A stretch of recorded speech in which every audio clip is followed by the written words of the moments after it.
जय हिंद दोस्तों, मैं रविंद्र कुमार आप सभी का हिंदी टेलीमोशन पर स्वागत करता हूं। मित्रों, आज के इस वीडियो में हम परीक्षा के लिए संभावित प्रश्नों के साथ में लेकर आए हैं हिंदी का चौथा प्रैक्टिस सेट। तो आइए हम वीडियो को स्टार्ट करते हैं और आप सभी लोग वीडियो को कंप्लीट देखिएगा और पसंद आएगा तो लाइक ज़रूर करना। देखिए, यहाँ पर पहला प्रश्न दिया गया है, चक्रपाणी, चंद्रभाल और सुलोचना में क्रमशः समास है। तो दोस्तों, इन तीनों शब्दों में बहुब्रीहि समास है, यानी यहाँ पर सी ऑप्शन सही है।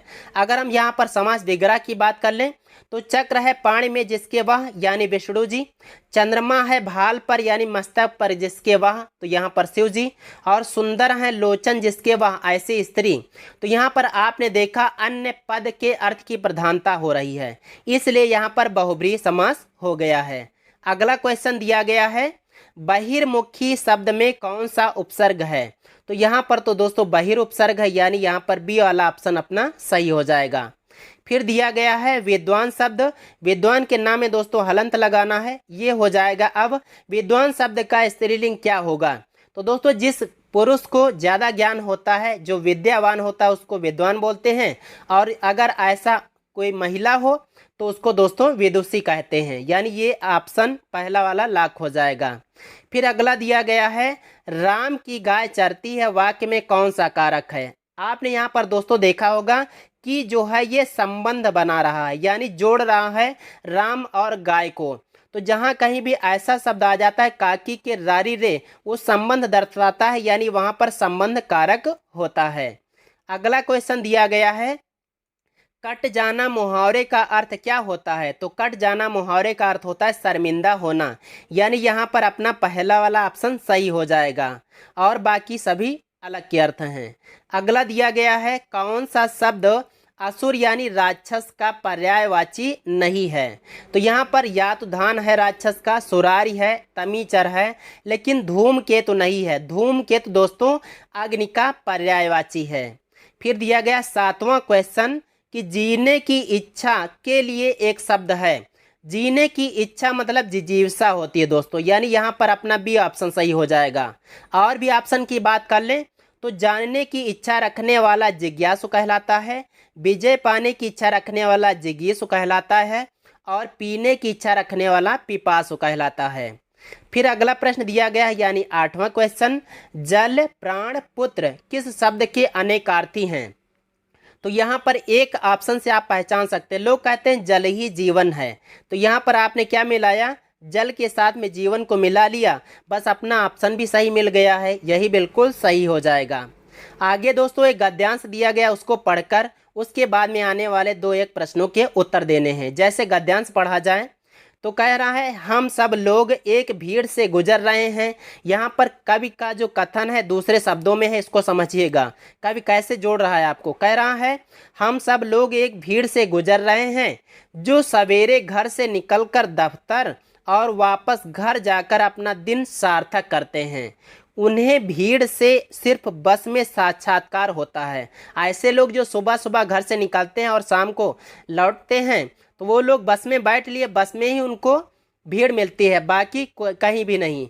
आगे दिया गया है, और जो मोटर से चलते हैं उनके लिए भीड़ जो है एक अवरोध है, यानी एक रुकावट है, जिससे वे लोग सशक्त और फुर्तीली सवारी गाड़ी से पार कर जाते हैं। तो ऐसे भी लोग होते हैं जो अपना कोई साधन लेकर चलते हैं और कहीं भी भीड़ मिल जाती है उसको एक रुकावट के समान मानते हैं और किसी प्रकार से फुर्तीली से आगे निकल जाते हैं। आगे दिया गया तीसरा, जो पैदल चलते हैं वे खुद भीड़ हैं, लेकिन ये तीनों वास्तव में ना तो भीड़ से कुछ समय के लिए निपट कर बाकी समय मुक्त हैं, न अलग अलग रास्तों के कारण भीड़ के अंदर कम या ज़्यादा फंसे हुए हैं। ये सब बिल्कुल एक ही तरह से और हर समय पूरी तौर से भीड़ में फंस चुके हैं। यहाँ पर तो ये बात रही अलग की, अब इसी से जोड़ता है लेखक, कहता है सिर्फ इतना है कि ये जानते नहीं और या तो बिल्कुल नहीं जानते कि जिसके पास सत्ता है, वह राज्य की हो या संगठित उद्योग की, वह भीड़ का इस्तेमाल भीड़ में फंसे प्रत्येक व्यक्ति के विरुद्ध करता है। अब देखिए, लेखक कहना ये चाहता था, बाकी उसने अलग से कहानी जोड़ रखी है। यहाँ पर लेखक ने कहा है कि वे लोग ये तो बिल्कुल नहीं जानते कि जिसके पास सत्ता है वह राज्य की हो चाहे संगठित उद्योग की यानी किसी भी व्यापार की, किसी भी बिजनेस की हो, वह भीड़ का इस्तेमाल भीड़ में फंसे प्रत्येक व्यक्ति के विरुद्ध करता है। वास्तव में जब तक व्यक्ति को भीड़ में अपनी शक्ल नहीं दिखाई देगी वह भीड़ में ही फंसा रहेगा। आपने यहाँ पर अंतिम पंक्ति में इस पूरे गद्यांश का निचोड़ देख लिया। अब आइए हम देखते हैं पहला क्वेश्चन इस पर आधारित। पहला क्वेश्चन दिया गया है उपर्युक्त गद्यांश का सही शीर्षक है। तो दोस्तों इसका सही शीर्षक हो जाएगा भीड़ की शक्ल। आप में से बहुत सारे साथियों को दूसरा भी कोई गद्यांश कोई दूसरा शीर्षक लग रहा होगा, लेकिन यहाँ पर सही सटीक यही बनता है। आगे दिया गया है भीड़ से मुक्ति का उपाय है। भीड़ से मुक्ति का उपाय यहाँ पर सीधे तौर पर दिया गया कि भीड़ में अपनी शक्ल देखना। आपने जो अंतिम पंक्ति पढ़ी है गद्यांश की वही बिल्कुल सही है, वहीं से आपको इसका उत्तर मिल जाएगा। फिर आगे दिया गया है कि निम्नलिखित वाक्य या वाक्यांश में त्रुटि की पहचान कीजिए और कोई त्रुटि न होने पर डी वाले विकल्प का चयन कीजिए।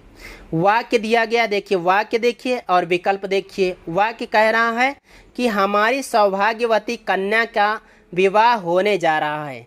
तो यहाँ पर आप जो देख रहे हैं सौभाग्यवती शब्द ये बिल्कुल गलत है, क्योंकि कन्या जो होती है वो सौभाग्यवती नहीं बल्कि वह आयुष्मती या चिरंजीवनी कहलाती है। बाकी सौभाग्यवती जो शब्द होता है दोस्तों यह विवाहिता स्त्री के लिए जोड़ा जाता है।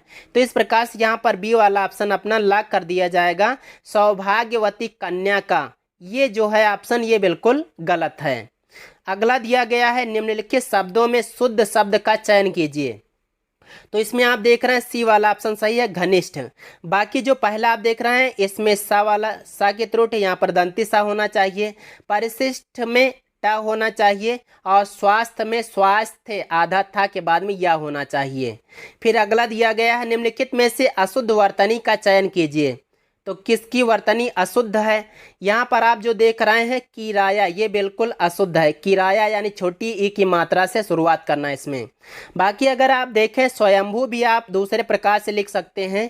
भा के पहले अनुस्वार ना रखकर यहाँ पर माँ भी आधा लिख सकते हैं। आगे दिया गया है निम्नलिखित विकल्पों में से कौन सा विकल्प सही सुमेलित नहीं है। तो यहाँ पर दोस्तों शब्द और उनके विलोम शब्द दिए गए हैं। जैसे अनुराग का विराग होता है बिल्कुल सही है, अमर का मर्त्य होता है बिल्कुल सही है, और अर्वाचीन का प्राचीन होता है, ये सभी तीनों सही हैं। लेकिन अमीर का गरीब होता है ना कि समृद्धि। इस प्रकार से अपना ऑप्शन लॉक हो जाएगा यहाँ पर ये डी वाला। फिर आइए हम आगे बढ़ते हैं यानी 15वां प्रश्न देखते हैं। ये दिया गया है ऐहिक। ऐहिक मतलब होता है इस लोक से संबंधित। तो ऐहिक का विलोम यानी उल्टा शब्द कौन सा होगा? यहाँ पर दोस्तों पहला वाला ऑप्शन सही हो जाएगा पारलौकिक। अगला देखते हैं। अगला दिया गया है जिस पुरुष की पत्नी मर चुकी हो वाक्यांश के लिए एक शब्द क्या होगा? तो जिस पुरुष की पत्नी मर चुकी हो ऐसा जो पुरुष होता है विधुर कहलाता है दोस्तों। और जिस महिला का पति मर चुका हो ऐसी महिला विधवा कहलाती है। और जो आप देख रहे हैं सी वाले ऑप्शन पर तो ये जो दिया गया है विपत्नीक, तो जो पत्नी के साथ ना हो उसको विपत्नीक कहते हैं। और विरक्त मतलब आप जानते हो किसी से आसक्त यानी किसी से आकर्षण यानी किसी से लगाव जब हट जाता है उसी को विरक्ति बोलते हैं। अगला दिया गया है जमाई। जमाई का तत्सम क्या होगा? तो जमाई का जामाता यानी जामात्र होता है, यानी जिसको आप दामाद बोलते हैं, यानी यहाँ पर ए ऑप्शन लॉक हो जाएगा। फिर जो दिया गया है निम्नलिखित विकल्पों में से श्वेत यानी सफ़ेद का पर्यायवाची नहीं है। कौन सा नहीं है? शुक्ल है भाई, धवल भी है, सफ़ेद तो है ही बताए ही हैं। क्षिप्र नहीं है, क्षिप्र का मतलब होता है शीघ्र। अगला यानी 19वां प्रश्न दिया गया है नवोढ़ा में प्रयुक्त संधि है। नवोढ़ा मतलब होता है नव धन ऊढ़ा, नव धन ऊढ़ा होता है। तो इस प्रकार से यहाँ पर आ के बाद में ऊ आ रहा है इसलिए यहाँ पर ओ हो गया है। ऐसा गुण संधि में होता है, यानी ये सी वाला ऑप्शन सही हो जाएगा। फिर अगला दिया गया है निम्नांकित में कौन सा पद अव्ययी भाव समास नहीं है। यहाँ पर ये पहला ऑप्शन लॉक हो जाएगा आशा लता, आशा रूपी लता। तो आप जानते हैं जहाँ पर विशेषण और विशेष्य का समास होता है या उपमेय और उपमान का समास होता है उसको कर्मधारय बोलते हैं। दोस्तों आशा लता में कर्मधारय है। बाकी में असमुद्र मतलब समुद्र पर्यंत, अजन्म मतलब जन्म पर्यंत और अनुकूल, ये जो हैं तीनों के तीनों अव्ययी भाव समास के उदाहरण हैं। आगे दिया गया है निम्नलिखित में से उत उपसर्ग का अर्थ नहीं है। तो उत मतलब ऊपर भी होता है, ऊंचा भी होता है, श्रेष्ठ भी होता है, लेकिन ये अपना नहीं होता, यानी अपना सही ऑप्शन डी वाला हो जाएगा। फिर दिया गया है लिंग की दृष्टि से दही क्या है। अक्सर दोस्तों आपने पढ़ा होगा जितने भी ईकारांत यानी बड़ी ई के अंत वाले शब्द होते हैं सबके सभी शब्द स्त्रीलिंग होते हैं।